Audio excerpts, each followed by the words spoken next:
Welcome, everybody. Boy, are we excited today. We've got a really interesting and fun approach to today's webinar on Inside Sales Top Challenges Mini Summit. So what we're going to do today is a little bit different than we normally do here at InsideSales.com.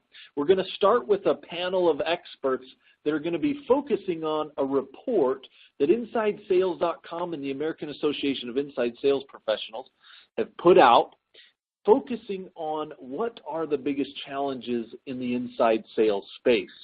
You're going to be hearing from such speakers as the AISP, Exactly, Discover.org, Map Anything, Chet Holmes International, and QStream. I want to get into the nitty-gritty and then get into our panel, so let's dive right in. First and foremost, a couple house cleaning items. Webinar is going to last about 45 minutes. There is going to be a Q&A, so if you can pop into your chat window there on the bottom or right-hand side. You can type who you are, where you're from, and we'll try to answer questions during this session as they come up, but certainly at the end, we'll also be able to handle some Q&A. Post this panel, right after this panel, there's going to be breakouts, so each person on the panel has actually dove into one of these key challenges and is basically providing the answer as to how you can overcome some of the key challenges. Content is going to be fantastic. If you want to jump on Twitter, you can use hashtag Top Challenges. We'll try to be watching that as well. Also know that this session is going to be recorded, so feel free to be able to get this email tomorrow, pass it out to your friends, etc., etc. So with that, without further ado, I'm going to pass it over to our friend Bob Perkins from the American Association of Inside Sales Professionals. Bob? Yeah, thanks, Gabe. Appreciate it. Appreciate the opportunity to really share some of the findings of this research. I'll make a few comments around the background of the research, but before I do that, I'd like to welcome a great group of panelists here, and I hope everyone's doing well, and hope that you can hear everybody okay. And glad you joined us today for this session. And let me get started. I'd like to first welcome Brian Bachhoffner. Brian, how you doing today? Great, Bob. Thanks. Yeah, Brian's the Senior Vice President of Business Development at Map Anything. With us, we also have Henry Schuck, the CEO and co-founder of Discover.org. Welcome, Henry. Thanks, Bob. Great to be here. Good to have you. Next is Eric Charles, the Vice President of Product Marketing at Exactly. It's good to have you with us today, Eric. Yeah, thanks a lot, Bob. It's great to be here. Say good morning or afternoon, depending on what time zone folks are dialing in from. Thanks. Lisa Clark, Vice President of Marketing and Business Development at QStream. Hi, Lisa. Hey, Bob. Hey, everybody. I'm on a crazy time zone. I'm dialing in from Dublin, Ireland, where QStream has our other office. So it's quite late here. Well, hopefully you'll make it through this webinar. Next up, Chris Steele, Master Growth Consultant with Chet Holmes International. Hi, Chris. How you doing? Good, Bob. It's good to be here. It's my pleasure. And then you just heard from Gabe Larson, Director over at Director of the Labs at InsideSales.com, and you'll be hearing from Gabe. Gabe, it's a pleasure to have you host this and to join us today as well. Always. Looking forward to it. Well, a little bit of background about the Top Challenges report. This is something that the AAISP and InsideSales.com have partnered on. This is the 5th year running. It started out as mostly a research project around those most pressing challenges facing leaders, but over the years it's branched off to include some other very interesting trends and topics. Today, we are going to focus just on the top 5 or 6 most pressing challenges facing both leaders and inside sales reps. But I'll mention a couple of unique, sort of eye-opening things that came out of the latest research. One is the use of texting. We are seeing a tremendous surge in sales reps using texting to actually get through to clients, but also prospects. It's incredible. Use of video is on the rise, finally, right? So we'd like everyone on this call to go ahead and download the full report, because we're going to only cover just a small percentage of it today. There's some interesting trends in there. You all get access to copies of the 2016 Top Challenges report. So let's go ahead and jump right in here. And I'm going to address this question here to Brian. And the challenge is we don't have enough quality in the leads that we get. And interestingly, as we asked leaders and then we separately asked reps, this challenge bubbled up to be, not surprisingly, the #1 challenge for the reps. But the leaders themselves selected it as the second toughest challenge. So there's a lot of correlation there. But Brian, this challenge around quality and quantity of leads, it's been a top challenge over the last couple of years. It's bubbled to the top this year. I mean, with all the marketing automation systems in place, you'd think our leads would have improved over the years. What do you think is behind this challenge? And then what are some ways and tips you can share with the listeners, whether they're in sales or marketing, to help them address this challenge? Absolutely, Bob. And as you know, leading the AAISP, inside sales is not exclusive to the tech industry, right? So it's important when we talk about marketing automation and inbound marketing that we have to understand that, penetration is only about 10% of the market, right? So there's a lot of people that we work with in inside sales that don't have the traditional support from marketing that a lot of people in tech do, right? So I think #1, we have a long way to go aligning sales and marketing. I think #2, even, for organizations that are leveraging tools like Marketo and inbound tactics, those companies have been around and those tactics have been in the market now for 10 or 15 years, right? So like any tactic, like anything that we do as sales and marketers, there tends to be fatigue. We're starting to see direct mail have a high response rate where historically people would have thought that was dead. So I think marketers in general are trying to find new ways to engage.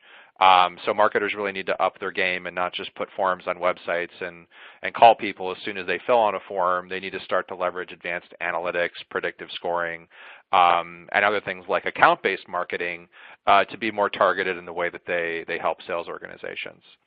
And I think the third thing driving this is really a training and development opportunity. No marketing organization is ever going to be able to self-source or support 100% of a sales rep's pipeline. It just doesn't exist. There's no marketing organization out there in tech or any other industry that marketing is basically holding the bag for the entire pipeline.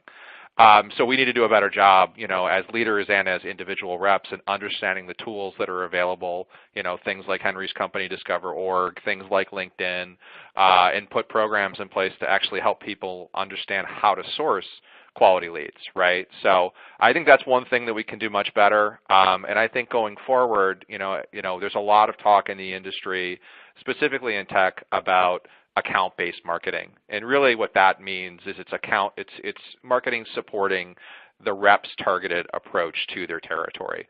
So we think there's a lot of opportunity for inside sales to specifically work more closely with marketing in developing account-based approaches. One of the things that's interesting is, we are a tech company based in Charlotte, North Carolina, which if anybody has any kind of exposure to Charlotte, North Carolina, we're most known for banking and for NASCAR. So I think organizationally, one of the things that we do at Map Anything is we just don't kind of blindly follow this is a sales qualified lead, this is what marketing does, this is what an SDR does, and this is what a sales rep does. We do a lot of cross-training, and we find a lot of opportunities for marketing to spend a day living in sales shoes, for sales reps to do cold calls and develop their own pipeline. So I think there's a lot of opportunities to cross-train across the different disciplines to really understand and empathize with what other people go through so they can find better alignment. Some real good points there. I like a couple things you pointed out. Let's really learn and cross-train with each other between sales and marketing. I also really liked what you pointed out. Sales has to be proactive and self-sufficient on their own. Prospecting is certainly not dead for sales. They can't rely solely on marketing for these leads. So great points, Brian. Appreciate that. Let's go ahead and let's jump to the next question here. And Henry, we're going to have you address this. And as prospecting becomes even more targeted and more personal, hopefully it's becoming a lot more personal, right? Thanks to the ability for pre-call research and looking at profiles via LinkedIn and so on. It's still a tough job to get through to the decision maker. In fact, I think some of this rise in texting is just another way to try to make contact. This challenge was, in the top 5, and it's moved up over the last couple of years. Can you share some tips on how business development reps in particular, or inside sales reps that may be carrying a quota, can consider as they try to get through to these decision makers? Yeah, absolutely. Thanks, Bob. And I want to talk really quickly also just on the last question. I'm going to piggyback off Brian for a second. But the fact that the decision makers in the company or someone who's a VP level rank the quality of leads as less of a challenge than the inside sales reps or the SDRs or the individual contributors, frankly, is not that surprising to me. The more you're segregated away from the team that's doing that sort of work, the more you can sort of disregard or not really feel the pain of what poor quality data is doing to your sales teams. And I think that this question, which is really about connecting with people, has a backbone in having high quality information on people to be able to connect with them. And so it is an incredibly painful process if you walk down a hallway of SDRs or your sales team and it's quiet. And people are working hard, but it's quiet. And a big reason for that is there's a lot of time spent doing online research to find people's names. There's a lot of time spent navigating switchboards and gatekeepers to try to get in front of a decision maker. There's a lot of time spent trying to find somebody's phone number or identify an email address. And so although our sales reps are working really hard, they're not really working that smart, or they don't have the resources to be as effective and efficient as possible. And so the world that our sales reps live in today and the world that our customer sales reps live in today is different than a world where they're spending a lot of time trying to do online research. What DiscoverOrg does is provide our customers with really high quality information, not only on the company, but also on the prospect. And so when it comes to delivering messaging to a busy decision maker, the relevancy of that message and the timeliness of that message is incredibly important. This is not like groundbreaking. Everybody knows this. But being able to have access to or to set up ways to make your messages more relevant and more timely, that's the key to this process. And how do you do that? So if you have DiscoverOrg or a sales intelligence tool, you've probably figured out ways to design triggers or subscriptions to deliver to you key moments where it makes sense to reach out. For example, if I sell a cybersecurity solution and I find out that a company's hired a new chief information security officer, a new vice president of information security, or a new director of security architecture, those are all great opportunities for me to reach out. And those are not only timely, but then you can be relevant. And what does relevant mean in this situation? And how do you do relevancy at scale? Because there's relevancy not at scale, and then there's relevancy at scale. The relevancy not at scale is I go and I look on your LinkedIn profile. I learn that you like mountain biking. One of my prospects liked mountain biking too, or I like mountain biking, and so I make a mention of that. Or I read a blog that you wrote and I make a mention of that. That's super relevant. It's just not super scalable. I can't do that 40 times a day to different prospects. And so we believe that you can be, and we believe that account-based marketing also is built around this idea that you can do relevancy at scale if you understand both the firmographics of the company and the demographic of the buyer. And so how do you do that? You go, look, I have a really compelling message to tell the financial services and banking companies because I have a great case study to talk about another financial services and banking company that we helped with an issue that all financial services and banking companies are dealing with. And I know that that message resonates best with directors and vice presidents of information security companies at companies that use Oracle E-Business Suite. And all of a sudden, I can have literally thousands of prospects that make up that view, and then I can be relevant and timely to them at scale. And I don't have to read every single person's LinkedIn profile. I don't have to go hunting for little interest. I can be relevant in a business sense and timely across multiple companies or thousands of companies or 1,000 companies at scale, and that's incredibly important. Good points. Really good points. I love the this at scale or not at scale. You know, I heard several years ago someone use the term a universal truth, right? A universal truth is that, you know, bankers put in, you know, investment bankers put in late hours, so you can scale that to make that point around that particular role. Any comments from anyone else on the panel just before we go to the next question? Yeah, Bob, this is Chris. I'd like to just kind of caveat what Henry's saying. You're exactly right, Henry, around making sure that you're taking the right message to the right person. I'll complement that with making sure that the message is different. Because so many decision makers these days are being barraged by so many people that are trying to sell them things. So our prerogative is to differentiate our message and not sell, instead educate, compel the decision maker to want to meet with us. So it's about trends, data, historical information that's going to be like, well, hey, I've got to meet with this guy. He seems like an expert. So be perceived as an expert first through compelling data and information that's going to captivate the decision maker's interest. Just want to throw that in there.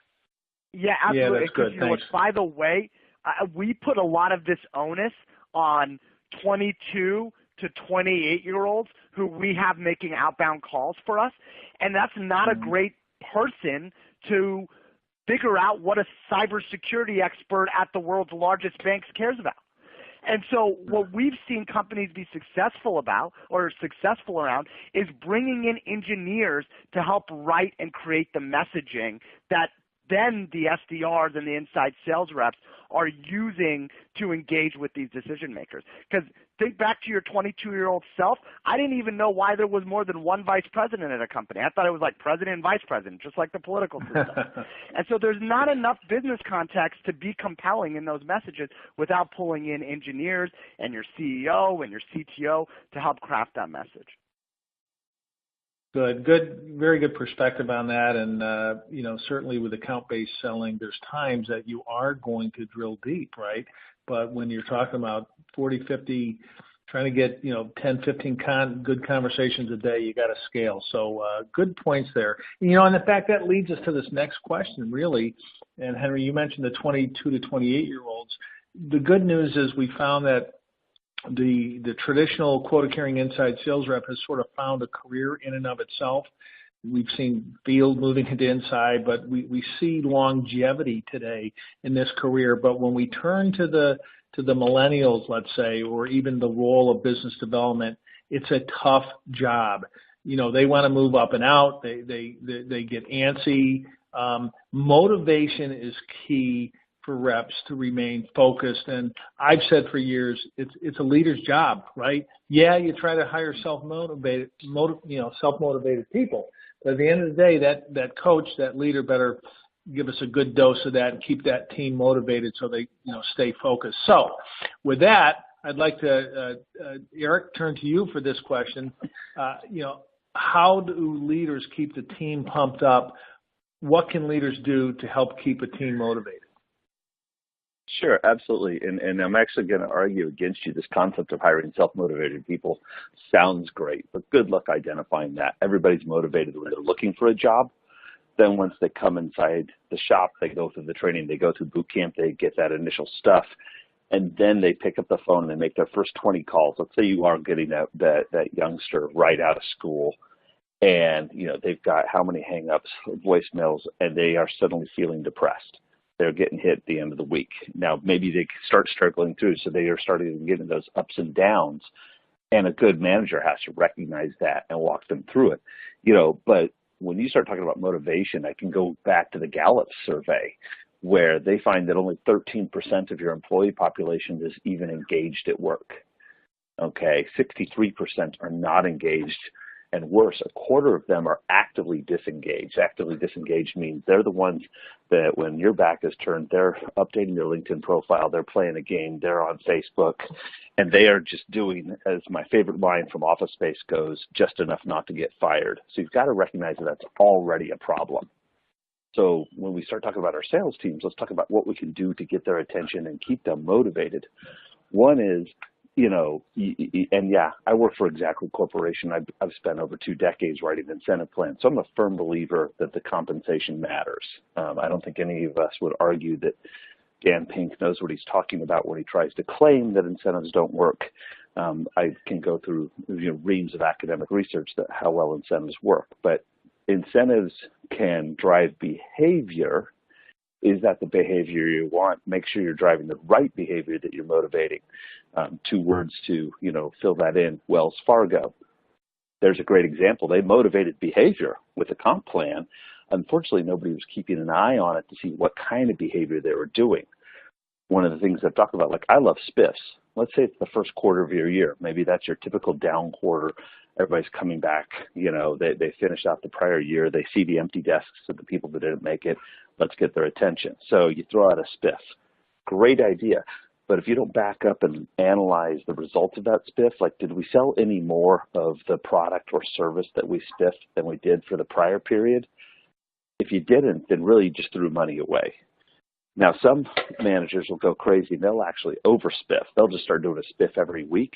Well, now the reps are just expecting it. It becomes an expected part of the comp plan, so it becomes a demotivator. Same idea, you try to get everybody excited, you start saying, we're going to recognize everybody that helped out on this deal. Now either A, your cost of sales is going up, or B, once again, people are getting paid for things they never even did. That doesn't motivate any behavior either. So backing up, you want to get some motivation.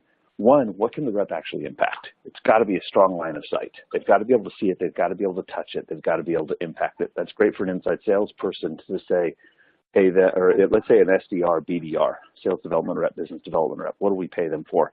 We pay them to book appointments. But if you've got a 9-month sales cycle and you don't pay them until the deal closes, that's not going to be a motivating factor. That's way too out.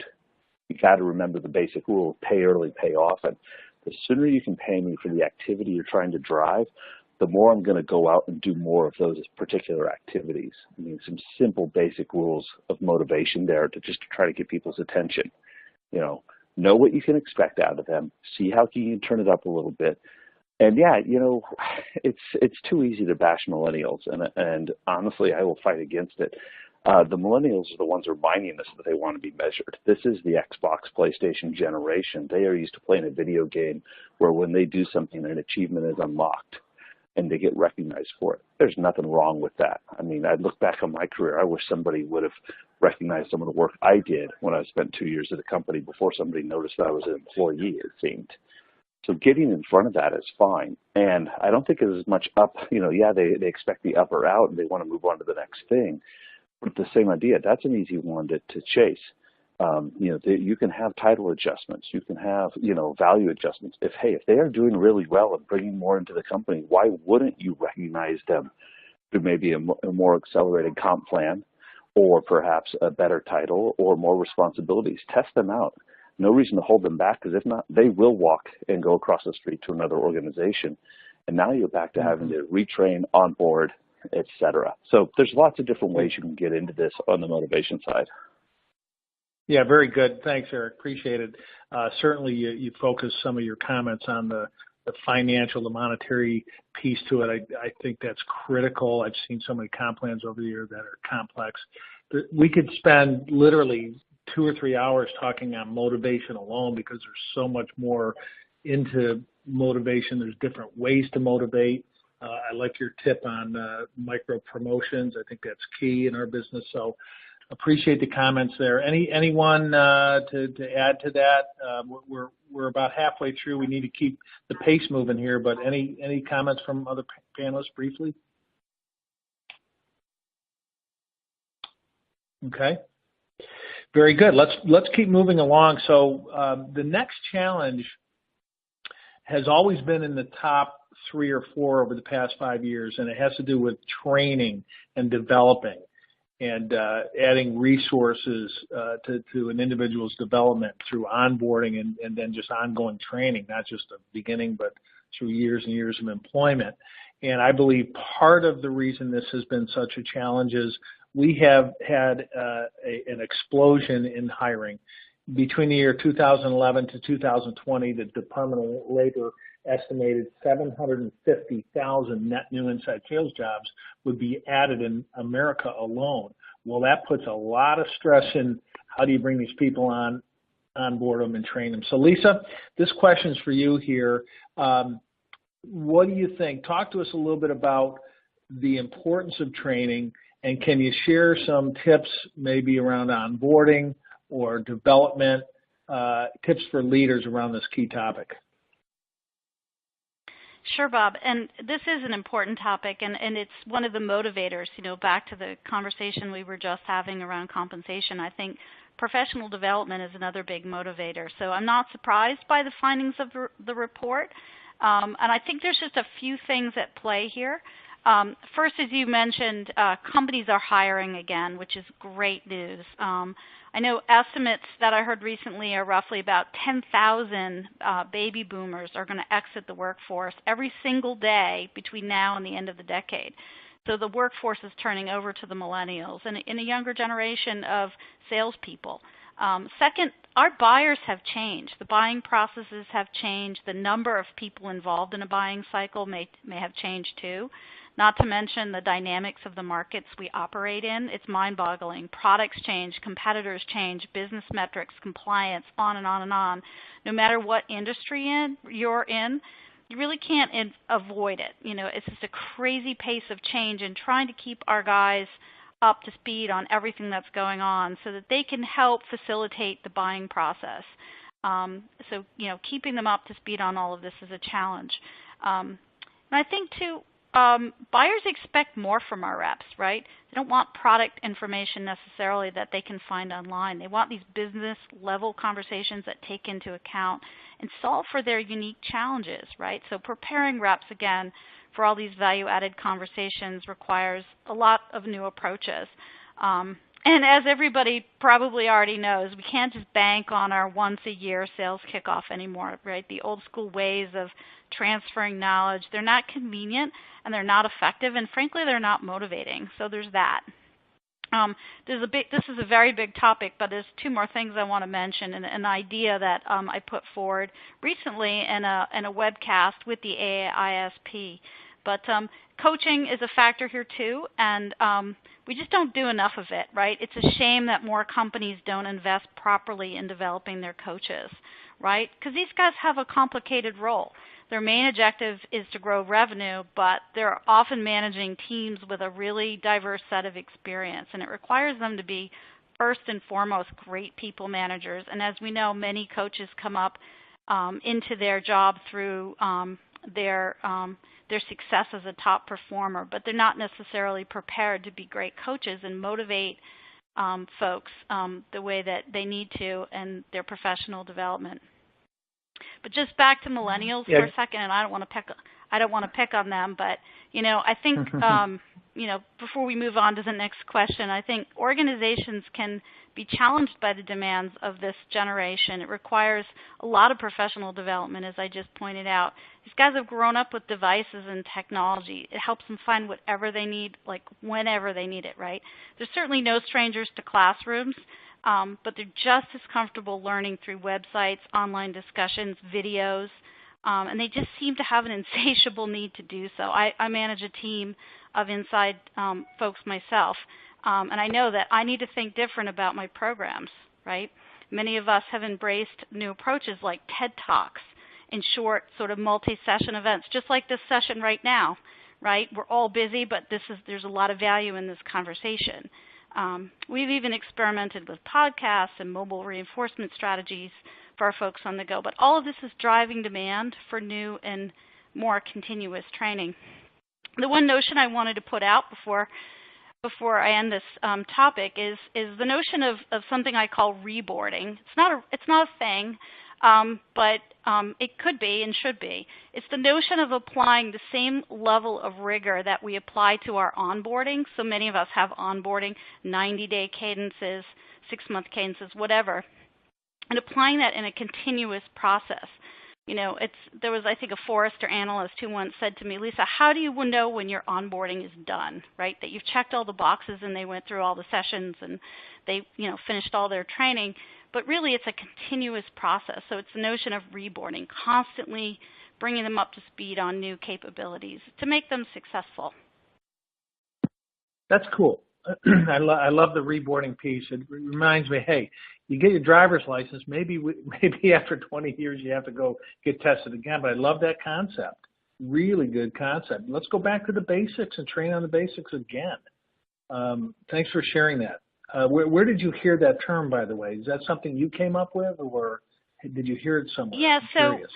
We're a client of Sirius Decisions, and it was a concept that it was Jim Ninivaggi, who's now with Brainshark, and he at the time was an analyst, and he said it in passing, casual, and I really latched onto it. He's like, well, it's not a thing. It's not a thing. I mean, they definitely haven't codified it as a thing, but we did a whole webcast on it a few months ago and got 600-700 people who came, and they were very fascinated by the concept of applying that same 90-day rigor in a continuous process, right? So it's not ad hoc, but it's a continuous development cycle.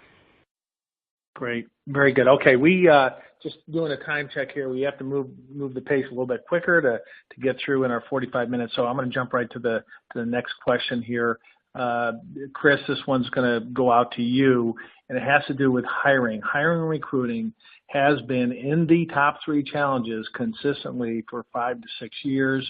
I believe we have a supply and demand issue. The supply is, average to low. The demand is through the roof, right? People cannot fill jobs quick enough in our business development and inside sales world here. So with that said, can you share some tips to the viewers today about ideas leaders can implement to help them with this tough challenge of recruiting and hiring? So we all, as business owners, business idealists, we're all out there running a business. Shucks, if we could do it all ourselves, we would, right? So the first paradigm to confront is the fact that you're not going to find people out there that are you. And this is one of the things I've found is when it comes to hiring, a lot of folks are looking for clones of themselves. Frankly, there's nobody that's going to take care of your metaphorical child. Basically, when you created a business, you basically birthed a child, and your prerogative is to rear it into profitable adulthood. So take your standard on looking for that perfect human resource that's going to come in, specifically in a business development role, and realize that it's your prerogative to find the right person and then equip them. So as you're casting out that net, matter of fact, I just want to back up Lisa's comment. Statistically, there's going to be 10,000 baby boomers that are turning 65 every day for the next 15 years. So you realize that there's going to be a war for talent, basically a net shortfall for talent. So there's going to be people out there that are going to be telling you how great they are. So one of the things you must do is to look beyond the resume. Everybody's got a resume. One of the things I've experienced with resumes these days is there's a lot of rhetoric, a lot of hyperbole in resumes. People are going to tell you what they think you want to hear. So your prerogative is to do psychological profiling. So realize that as you put the right people in the right seats in the bus, to parrot the cliche from Jim Collins in Good to Great, it's really important to make sure that you're putting the right people in through psychological profiling. And then as you engage them, perfect specific interview techniques. And there's ways to be able to challenge people, specifically in sales. If they say they're great at sales, well, put them on the hot seat, put them on the spot during the interview process. Do it over the phone before you even meet with them, because guys, none of us have time, right? We don't have enough time to spend interviewing everybody that wants a job from, with our company, because too many people want a job to get to be served. And you also want to find people that are oriented towards service first. They want to serve first, and then the compensation will flow. So another thing is, as you're hiring superstars, specifically in business development roles and sales roles, make sure that you create a commission structure, a compensation structure with variable dynamics, so that people are going to get paid for what they kill. Basically, they're going to eat what they kill. So it's the classic paradigm of finding the right people, making sure you vet them first, psychological profiling, interviewing them so they prove that they're the right people, not just say they're the right people. And also, when you're looking for good quality sales talent, look for people that truly are confident, almost a little arrogant, because they know they're superstars. And there's techniques to be able to vet them and define them. So I got a lot more to say around that, but I know we're out of time, but I just wanted to put that out there. That's great. You brought up some really cool areas. I'm glad you mentioned comp. You make sure it is an attractive comp. I go to companies all the time, and one of the things I ask, what do you pay these reps? And I've been to some that are 30, 40% below market. And that's all I need to know. And I look around the sales floor, and you can tell. So thanks for sharing that. Really good, really good. All right, so we got, let's see, it looks like about 6-7 minutes left. So we're going to jump right into Mr. Larson over here with InsideSales.com. Tools and technologies. Wow, what a hot topic this is. And we've had at AAISP executive retreats, we've had teams tackle this challenge, and they still come up, a little bit short on exactly what to do. But part of the challenge on this, Gabe, is what are the right tools? What are the must-have tools? And how many is too many? But are there some I'm missing out there that could help my team get better? So can you address this? What do you think is behind the challenge a little bit? And share some of your thoughts with the viewers about developing the right approach and mix of tools to ensure they have a good foundation for sales success. Yeah, no, Bob, this one is, this one's pretty obvious. I'm not surprised that there is a lot of challenges with tools and technologies. I don't know if you've seen some of those technology maps out there where they kind of try to put different vendors in different categories, and there's literally thousands of them. Well, maybe not thousands. There's hundreds of them all across areas like productivity and sales intelligence and predictive analytics and communication. It is so confusing that I'm not surprised that people are having a hard time figuring out which technologies and where and how to put them in.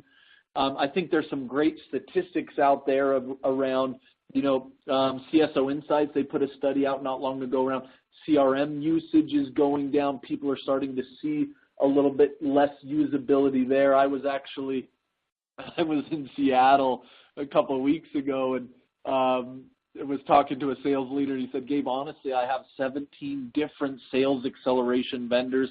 They all offer me these point solutions. They don't talk to each other. It's actually wasting more of my time. He just said, I'm struggling to figure out the optimal tech stack and how to get the right stuff in the right place. And so I'm just not surprised at all. In fact, I thought it'd be more because the confusion in the market and the overlap of the technologies, et cetera. And so what I typically coach organizations to do is a 3-step process when trying to get your tech stack in place. And I'll just walk you through high level. But the first one is you've got to understand this concept of personas. In the market, we all use different names, SDR and ADR and AEs and BDMs and ADM. It gets a little bit confusing, but if you're serious about optimizing your tech stack, I think you've got to get real tight on what personas do you have in your sales org, and then start to tackle your tech stack by persona. So for example, let's use a simple one like sales development. If you've got a sales development stack, my belief is that there's 5 key areas in that stack: prioritization or identification, intelligence, communication, motivation, and qualification. That's a solid tech stack that you can get your mind around for a particular persona. Now, we find that most people start with communication. That seems to be an easy place to start when building your tech stack. And most people start with sales development. because they lend themselves to be a little bit more processed, a little bit more automated.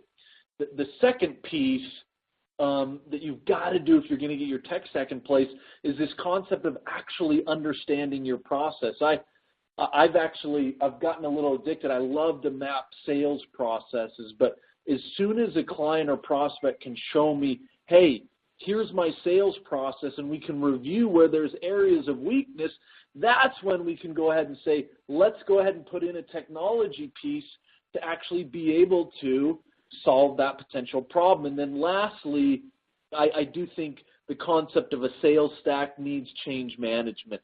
I've heard way too many times, Bob, where people say, I bought this technology and my reps just aren't using it. I love simple technologies, but I don't think you can just throw them at your team. I think you've got to do more training, best practices, and awareness if you're serious about really optimizing your tech stack. So just in summary, because I know I got on my soapbox there, but I definitely understand why it's a challenge. I think there's 3 ways to overcome it. You've got to understand personas and then match the stack to the persona. Number 2, you got to get your process and then figure out what tools you actually need. Don't just buy shiny objects. And then number 3, don't just throw technology to your team. Make sure you get some training and some best practices around it. Yeah, excellent. Make sure you know that process. I agree with you. I think too often somebody sees a tool. It's a great tool. They know it'll help. So they buy the tool and they really haven't fully understood their process to see where does it fit, or are there other things that could be substituted for that tool, which will get them to the same result. That's fantastic. Appreciate you sharing that on tools and technologies. Certainly, Gabe, 17. I think you'd agree that's probably too many, right? No matter how great they are. Right? Yeah, I do. I think that's a little much. I think you want to try to keep it more in the 3 to 5 to maybe 7 at the max range per persona. Yeah. Bob, it looks like maybe Brian wanted to add a comment here. Brian, do you want to jump in? Yeah, thanks. And I think the only thing that I would add on to that is it really builds on all of the other things as we talked about: motivation, compensation, training, and hiring. Is pick up the phone. I can't tell you the amount of times, I've got a title that has an S in front of a VP, which seems to indicate that I'm important to people. That people go through an entire sales process for me and never call, right? So I think organizationally going forward, and this goes for inside salespeople that are kind of behind dialers and on advanced phone systems, and then even inside field teams that support field teams, and the field teams are trying to leverage mobile and other technologies on their phones. I think the most important sales tool still is the phone, and I just think that in the advance of trying to do all these other cool things with predictive and a lot of other things that we still need to kind of especially teach millennials how to use a phone. Most of them never used a phone. They use a mobile phone. They know how to play Pokemon, but to try and understand natural language processing and have a conversation with somebody in a tele-based environment, I think is a huge opportunity for us in the market. Yeah. Good points. Very good. So we're at the bottom of our time here. I'll hand it back over to Gabe in just a second, but allow me to make some concluding comments. First of all, one of the mission statement for the association is really to help take inside sales, including business development, to the next level of professionalism and performance. And one of our core values is to give back to the community. And I just want to applaud our panelists for you all giving back your time and expertise, Henry and Gabe and Brian and Lisa and Eric and Chris. Thank you so much for giving back of your time and expertise to help motivate, help improve our great profession of inside sales. With that, Gabe, back to you. Fantastic. Appreciate it, Bob. So let's wrap up and just talk about next steps here. There are some questions, but I want to get these sessions rolling.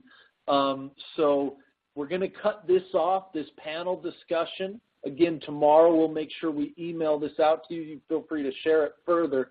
But immediately after this panel ends, we're going to dive into these breakout sessions, and I want to just highlight them so that you can kind of pick and choose or grab all of them if you can. We're going to go through systematically the challenges that we've just talked about, that this report highlighted. Again, that's hiring the right people, having adequate sales resources, having enough leads, accessing the decision maker, sales team motivation, and then lastly, tools and technology. These are on-demand sessions that you can grab and watch, and so we'd encourage you to register and tune in. So with that, appreciate all the panel members and Bob for going ahead and playing our MC for today, and wish everybody a fantastic rest of your day. Thanks, Gabe. Thanks, Bob. Thanks, everyone. Bye-bye.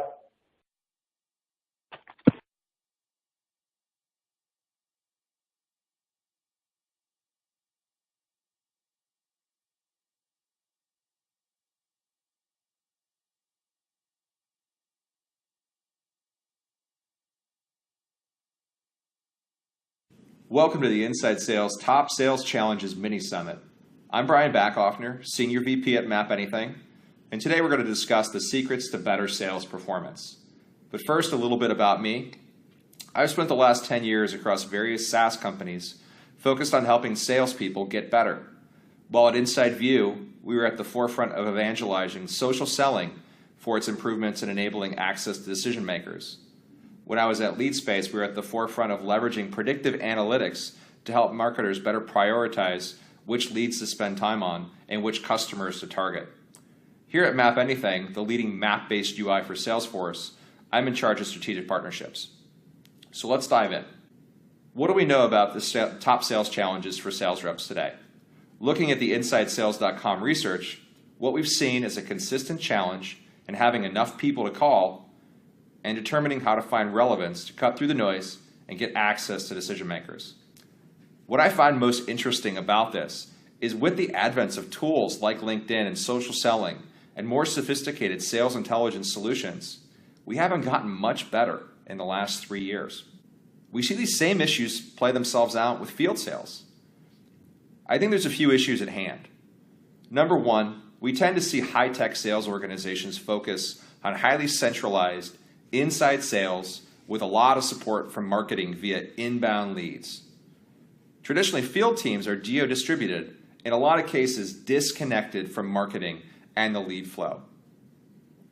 Number two, inside teams tend to cover smaller and mid-sized accounts, where inbound tactics like web forms, online demos seem to work better. Question for the people on the phone, especially those in field sales. When's the last time you received a high-quality inbound lead from a decision maker at something like Bank of America? How about Wells Fargo? What about Coca-Cola? My point being is you tend to not see a lot of inbound lead flow in the enterprise, and that's typically where we deploy our most expensive and most senior field sales resources. For a lot of these reasons, we're seeing a trend in B2B marketing specifically to something called account-based marketing. Targeting accounts specifically with a mix of marketing messages and sales outreach to create maximum velocity for your sales organization. Across field sales organizations, what we've seen is that this is something that's been in place for many years. A lot of field reps come with Rolodexes, they come with a knowledge of their territory. So that's a key challenge that we're seeing play itself out over and over, inside sales and outside sales. So we know sales reps have challenges with leads. Just go get more, right? No problem. I think the key to understanding how we improve is to first understand the problems with traditional lead management. So solving the problem starts with better managing the leads you already have. And what you have is what we call dark data, the unused data of the data matter of your Salesforce first. Think of that. All of your unused leads that were never contacted by a sales rep, old clients that you closed lost, opportunities that you lost to the competition, trade shows that you attended 3 years ago that nobody ever followed up with people that attended your booth. There are tons and tons of opportunities to engage with leads and people that have some knowledge of your company just buried within your Salesforce or your CRM database. We have a point of view that dark data must be turned into actionable intelligence. Secondly, in addition to dark matter, we also struggle to maximize our efforts in existing marketing lead channels. So we've all seen these. We all know what these are. Marketing provided leads. These are the inbound leads. These are demo requests. These are people filling out form. Send me information. I mean, these are great because they often indicate the prospect's direct interest in your company's product or service. Cons, oftentimes they're not decision makers, but people that are kicking tires. And it could be weeks or months between collecting the lead and actually converting it. You could go buy a list. You could go find a partner and say, hey, I'll give you my list if you give me yours. Easy to acquire in bulk. A lot of times cost effective. They're cheap. But the cons are they're cold. The prospect doesn't know who you are, so your conversion rates are going to be much lower than something like a marketing provided or an inbound lead. The third thing you have is social selling and the leveraging sales intelligence tools, things like Inside View. The Pro enables the salespeople to self-sort leads, gives them access to decision makers, gives them intelligence about what to say to a decision maker to increase the likelihood of converting that into an opportunity and a customer. The cons are it's time consuming, and you're starting to see some of these channels turn themselves off. I'll take a minute for a little anecdote. I spend a lot of time on LinkedIn, no surprise. And I've had reps reach out to me and tried me, write really, really purposeful and thoughtful LinkedIn email messages. I've then had them ping me on social networks like Twitter, then follow me in email. But you know what? Nobody ever picked up the phone and gave me a call, right? So these channels all work in conjunction with one another, not as independent entities. And lastly, blind canvassing. Enable salespeople to self-sort leads. I'm in my territory. I've got some time. I'm going to go knock on some people's doors. Believe it or not, that's the way that a lot of sales organizations out there in the world today operate. The cons are it's inefficient, time-consuming, and costly. Literally, a salesperson's time is one of your number one costs that you have as a sales organization. And if they're not effectively using their time, you guys are going to be in trouble. So what we have are some truisms. So what do we believe? Here at Map Anything, we believe lead management truism number one is that better lead management does not lie in the quantity of leads, but rather the salespeople's ability to take action upon them. InsideSales.com actually tells us that a key driver of lead conversion lies in the time it takes to contact a lead. Should you wait 5 minutes? Should you wait a day? Should you wait a week? Ultimately, what we've seen over time is that quicker lead follow-up actually results in higher lead conversion, right? Reps that follow up more quickly get more leads converted over time. It's just the truth. But what happens if I have more leads than a rep could possibly contact in a timely window? Believe it or not, having too many leads is a problem a lot of marketers today deal with. There's a handful of applications and processes, things like automated dialers, things like predictive analytics to help reps focus on the highest likely targets. But we also think another way to accomplish lead prioritization is to Yelpify your sales process. So everybody's seen these applications online. There's things like Yelp, there's Google. I'm in an area, show me the best restaurant. I want Thai food that is, moderately priced and has good reviews and has really good pad Thai, right? That's the benefit of consumer-facing apps with smartphones today have given us. So we really feel like leveraging dark matter within your existing CRM database or your Salesforce.com instance is really Yelpifying your sales process. Using map-based visualization to actually take a row of data or a queue of leads and organize a sales rep's day around a geo-based approach. Find old leads near existing clients to maximize a sales rep's time. Leverage prioritization from companies like InsideSales.com to further filter down your approach. Only show me highly scored leads. Only show me leads that have filled on a form in the last 5 to 10 hours.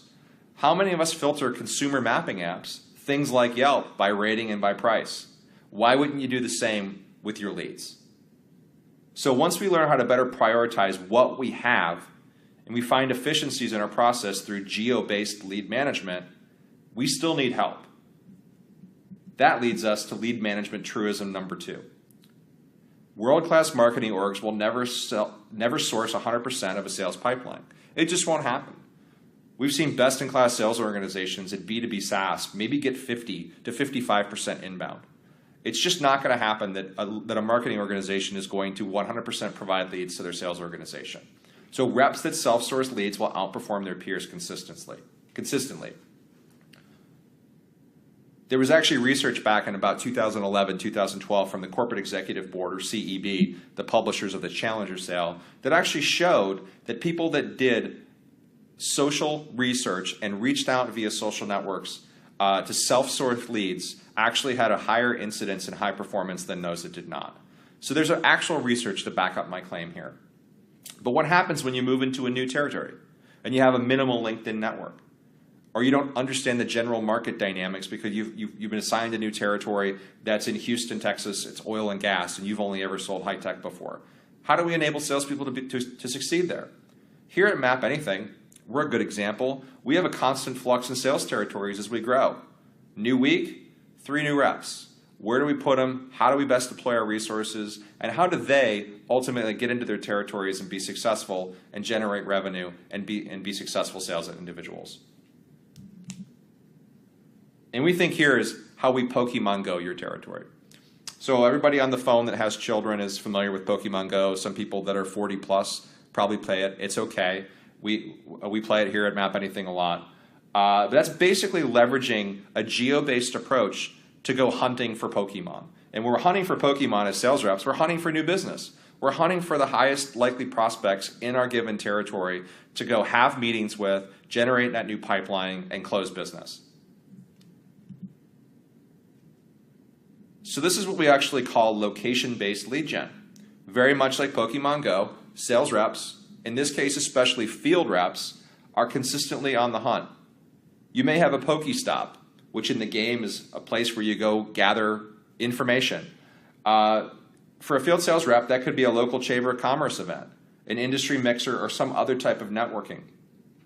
How many of your sales reps have been traveling in a territory and either A, had a big gap between meetings? You had an 8 a.m. and you had a 4 p.m. What are you going to do in the middle of the day? Go see a movie? I hope not. Find a new meeting, find 3 or 4 people to make sales calls into. That's an effective use of time. Or B, you're dealing with a last minute cancellation. I've traveled from Houston all the way to North Carolina. I've got a big meeting for 2 hours with a global CIO, and at the last minute they cancel. What am I going to do with my time? Am I going to go home? Am I going to go hotel? No. I'm going to leverage location-based lead gen, find some people to call, make the best use of my T&E expense, and actually help myself be successful. We actually also see location-based lead gen helping marketing departments better plan and optimize field events. Traveling to a trade show, having an exec dinner, things that you're looking around a geographic area, how do you determine who to invite? So I'm traveling into a territory, I'm having an event, I want to have C-level people attend. As a marketing department, how do I determine who do I invite? Leveraging location-based lead gen is a great way to better visualize the market dynamics to find the right people to invite. And as a sales rep who wants to own lead gen, no more waiting on new leads. So what are some key takeaways? We talked about the issues, sales reps needing to find new leads. We talked about some of the problems with traditional methods of gathering leads. What are the pros, what are the cons? And then we talked about map-based prospecting, which is what we think is a new and interesting way to help salespeople be more effective at their jobs. So what are the key takeaways? Number 1, leverage analytics and automation to capitalize on the existing leads you have. You have this dark matter. You've got leads that are neglected in your CRM database. Leverage analytics to prioritize which one of those have the highest likelihood of converting, put them on a map, give them a call. Number 2, understand that every rep needs to self-source pipeline. Make sure every rep has a plan. They understand the dynamics not only of your product and your value and the industries that you serve, but geographically in their territory understands how to make that applicable. I use the example again. I'm a phone-based sales rep in North Carolina assigned to the San Francisco Bay Area. I have a great year. I get my territory expanded, and now I have this area of the world called TOLA, Texas and Louisiana. How am I going to be effective in that territory?